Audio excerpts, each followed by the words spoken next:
나는 가족을 위해 모든 걸 바쳤다고 생각했다. 그게 내 삶의 유일한 가치라고 믿었다.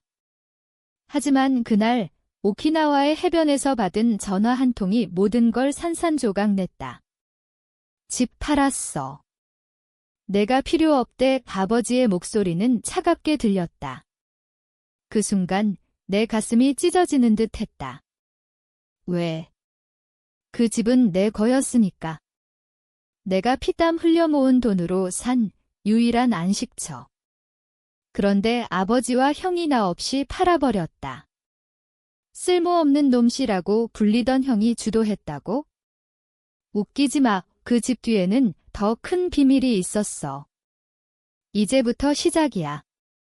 내 인생의 진짜 이야기.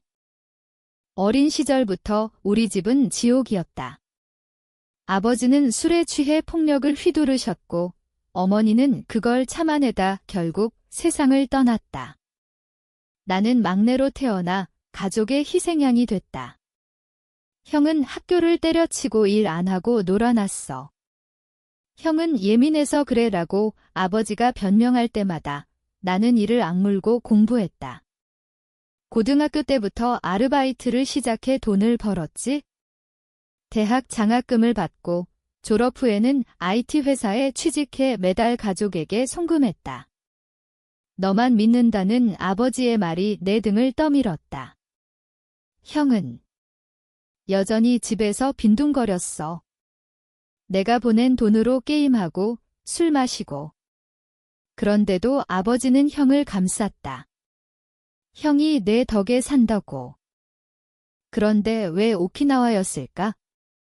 회사에서 휴가를 받아 처음으로 해외여행을 갔어. 10년 만에 휴식. 그곳에서 나는 자유를 느꼈다. 바다 바람이 내 상처를 씻어주는 듯 했다. 하지만 그 자유는 짧았어. 전화가 왔을 때 나는 호텔방에서 무너졌다. 집이 팔렸다니? 그 집은 내가 5년간 모은 돈으로 산 아파트였다. 아버지 명의로 해놨던 게 실수였어. 가족이니까 라는 말에 속아. 형이 빚 갚으려고 팔았다고 했지만 그건 거짓말. 형의 도박빚 때문이었어. 아버지는 알고 있었을 텐데 왜 나한테 말 안 했지? 배신감이 밀려왔다. 눈물이 주체 안 돼 흘렀다. 그날 밤 나는 잠을 이룰 수 없었다. 머릿속에 스치던 기억들. 형이 내 돈을 훔쳐 쓴 적, 아버지가 형을 이해해라고 강요한 순간들. 이제 더 이상 참을 수 없었어. 오키나와에서 급히 귀국했다. 비행기 안에서 나는 계획을 세웠다. 그냥 넘어갈 수 없어. 집에 도착하니 이미 빈집이었다. 가구는 다 팔렸고 내 물건들은 쓰레기처럼 버려져 있었다. 아버지는 소파에 앉아 TV를 보고 계셨다. 왜 왔어? 이제 내 집 아니야. 그 말에 내 심장이 멎는 듯 했다. 형은 방에서 나와 희죽 웃었다. 미안, 동생아. 급했어, 미안. 그게 다야? 나는 소리쳤다. 이 집은 내 거예요. 내 돈으로 산 거라고요. 하지만 아버지는 고개를 저었다. 가족 재산이야. 형이 필요했어. 그 순간 나는 깨달았다. 나는 가족의 일부가 아니었어. 그냥 돈줄이었을 뿐. 그날부터 내 복수가 시작됐다. 먼저 법적 조치를 취했다. 변호사를 고용해 소송을 준비했다. 명의가 아버지지만 구매 기록과 송금 내역이 증거였다. 하지만 그건 표면일 뿐 진짜 복수는 심리적이었다. 나는 형의 비밀을 파헤치기 시작했다. 형이 도박에 빠진 건 오래됐지만 더 깊은 게 있었다. 형이 어머니의 죽음과 관련된 비밀을 숨기고 있었어. 어머니는 형의 실수로 인해 우울증이 악화됐다고 들었다. 그걸 이용할 수 있을까? 나는 조용히 증거를 모았다.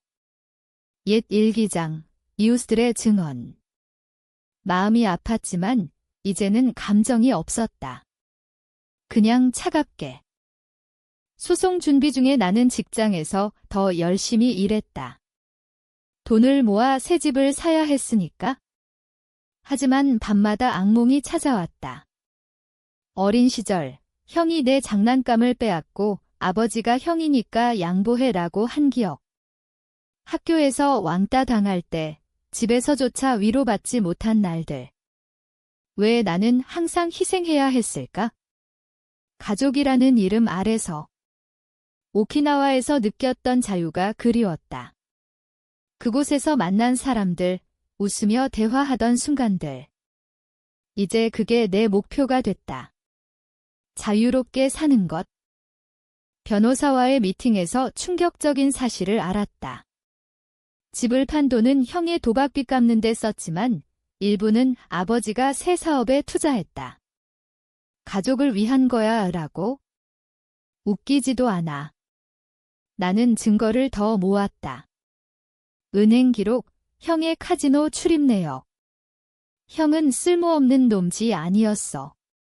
그냥 게으르고 이기적인 놈이었을 뿐 아버지는 그걸 알면서도 덮었다. 왜? 형이 장남이니까. 한국 사회의 그 빌어먹을 전통 때문에. 나는 형을 직접 대면했다. 카페에서 만난 형은 여전히 뻔뻔했다. 동생아, 이해해. 나도 힘들었어, 힘들어. 나는 웃었다. 형, 어머니 일 기억해? 형 때문에 어머니가 형의 얼굴이 창백해졌다. 그 비밀을 아는 사람은 나뿐이었다. 형이 술 취해 어머니를 때린 적이 있었어. 그 후 어머니의 상태가 나빠졌다. 그걸 어떻게 형이 중얼거렸다. 나는 차갑게 말했다. 이제부터 내 인생은 지옥이야. 그 말을 남기고 나왔다. 복수의 첫걸음. 집으로 돌아온 아버지는 여전히 무심했다. 소송 취하해. 가족끼리 왜 그래, 가족? 이제 그 단어가 역겹다. 나는 대답 대신 문서를 보여줬다. 이게 증거예요. 돌려주세요. 아버지는 화를 냈다. 내가 뭔데, 하지만 눈빛에 두려움이 스쳤다. 나는 그걸 느꼈다. 이제 역전이다. 내가 쥐고 있는 카드. 그 후 며칠, 형이 찾아왔다. 미안해. 돈 갚을게. 하지만 늦었어. 나는 소송을 진행했다. 법정에서 모든 게 드러났다. 형의 도박, 아버지의 방조. 판사는 내 편이었다. 집값 일부를 돌려받았지만 그게 다가 아니었어. 진짜 승리는 가족의 붕괴. 형은 빚쟁이들에게 쫓기기 시작했고 아버지는 고립됐다. 나는 새 아파트를 샀다. 작지만 내 거야. 오키나와 사진을 벽에 걸었다. 그게 내 자유의 상징. 하지만 복수는 끝나지 않았다. 나는 형의 비밀을 더 파헤쳤다. 어머니의 일기를 찾았어. 그 안에 형의 폭력이 적혀 있었다. 나는 그걸 아버지에게 보여줬다. 이게 가족인가요? 아버지는 무너졌다. 눈물을 흘리며 사과했다. 미안하다. 하지만 사과로 끝날 일이 아니야.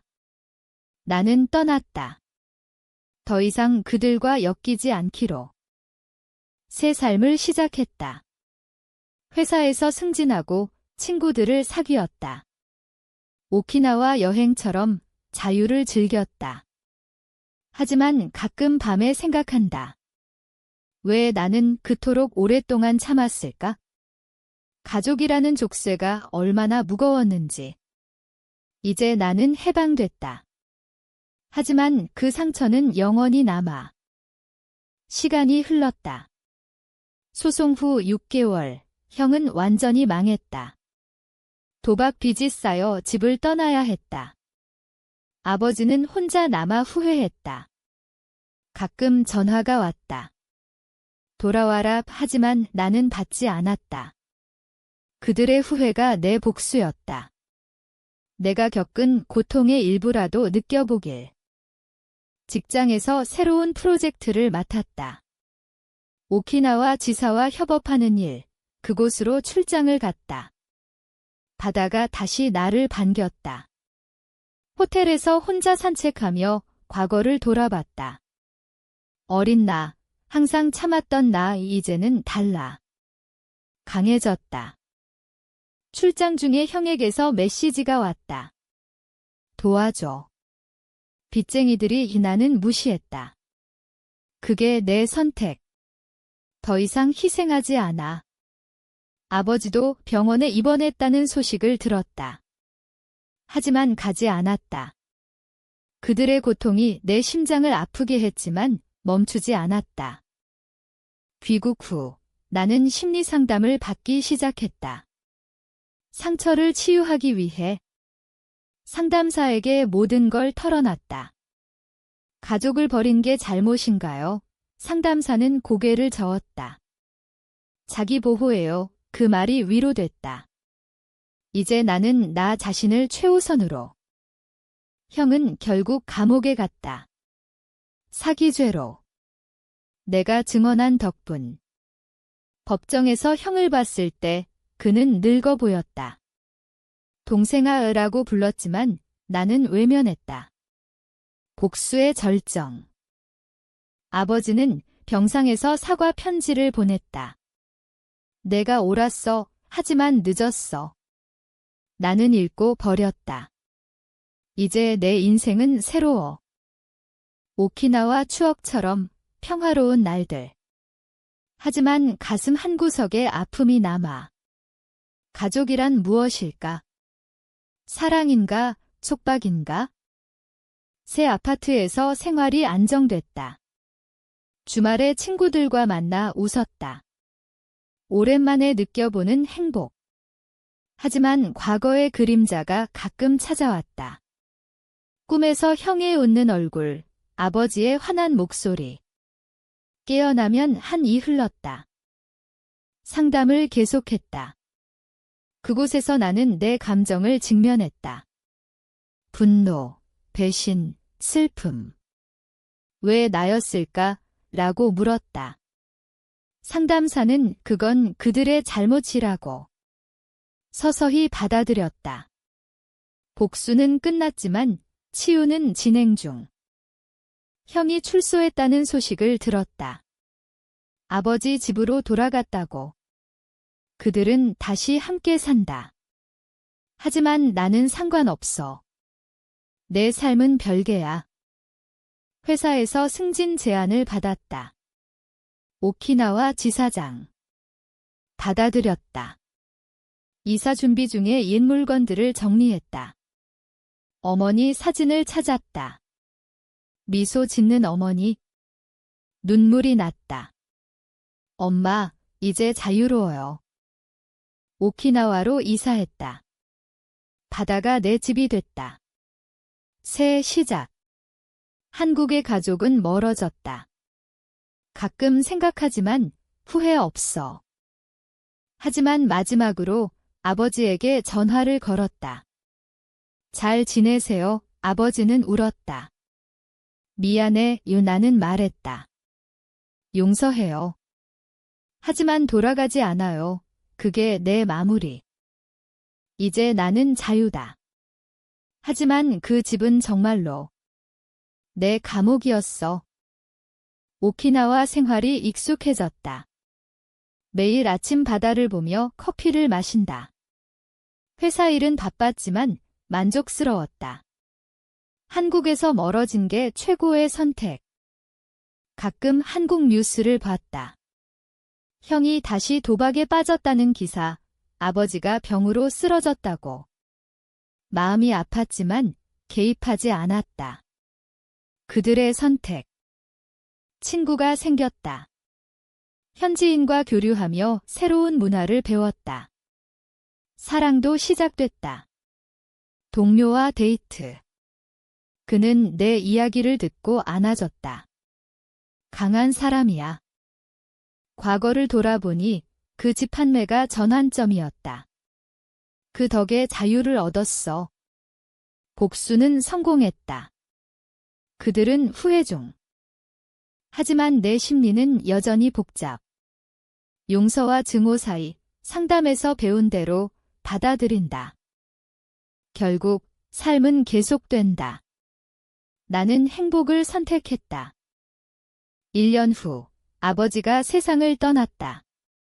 장례식에 갔다. 형은 초췌했다. 동생아, 미안, 나는 고개 끄덕였다. 됐어. 장례 후 유언장을 봤다. 내게 재산 일부를 남겼다. 하지만 받지 않았다. 그게 내 마지막 복수. 오키나와로 돌아왔다. 이제 완전한 자유. 하지만 밤에 생각한다. 가족이란 왜 그토록 아픈가? 새로운 삶이 꽃 피었다. 결혼을 생각한다. 파트너와 미래를 계획. 과거는 추억으로. 상처는 치유됐다. 형에게서 연락. 도와줘, 무시했다. 나는 강해졌다. 그게 내 승리. 시간이 더 흘렀다. 아이가 태어났다. 내 가족, 진짜 가족. 오키나와에서 행복한 날들. 한국 방문 시 형을 봤다. 망가진 모습. 동정심이 들었지만 지나쳤다. 복수는 끝, 이제 평화. 아이를 키우며 과거를 회상. 내 아이에게는 그런 고통 주지 않으리. 삶의 교훈, 자신을 사랑하라. 형과 아버지의 실수에서 배웠다. 이제 모든 게 안정됐다. 바다를 보며 생각한다. 그 집은 정말로 내 새 시작의 열쇠였다. 가족의 배신이 나를 자유롭게 했다. 당신은 어떠한가? 가족이란 정말 무엇일까?